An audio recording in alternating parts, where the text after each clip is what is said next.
A coffee helps our stories grow. Check the link in the description. Veneration of the Immaculate. Our predecessors, indeed, by virtue of their apostolic authority, gloried in instituting the Feast of the Conception in the Roman Church. They did so to enhance its importance and dignity by a suitable office and mass, whereby the prerogative of the Virgin, her exception from the hereditary taint, was most distinctly affirmed. As to the homage already instituted, they spared no effort to promote and to extend it, either by the granting of indulgences or by allowing cities, provinces, and kingdoms to choose as their patroness God's own mother, under the title of the Immaculate Conception.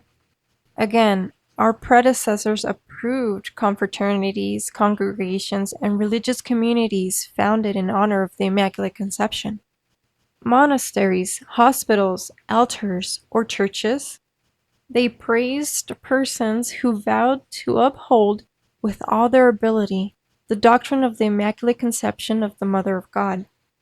Besides, it afforded the greatest joy to our predecessors to ordain that the Feast of the Conception should be celebrated in every church with the very same honor as the Feast of the Nativity, that it should be celebrated with an octave by the whole Church, that it should be reverently and generally observed as a holy day of obligation, and that a pontifical capella should be held in our Liberian Pontifical Basilica on the day dedicated to the conception of the Virgin.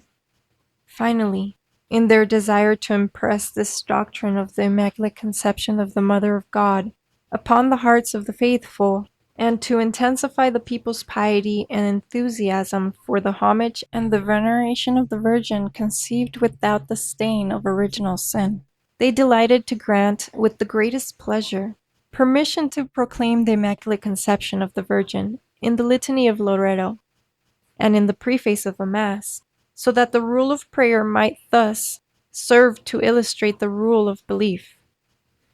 Therefore, we ourselves, following the procedure of our predecessors, have not only approved and accepted what had already been established, but bearing in mind, moreover, the decree of Sixtus IV, have confirmed by our authority a proper office in honor of the Immaculate Conception, and have with exceeding joy extended its use to the universal Church. Getting lost in the chapters? There's more behind the scenes. Join my mailing list, link down below. See you there.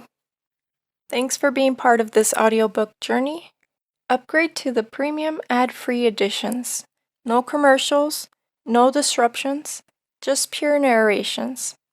Plus, you'll be funding the next audiobook. It's a small one-time purchase, and the link is right below. Don't wait, grab them now and hear the difference.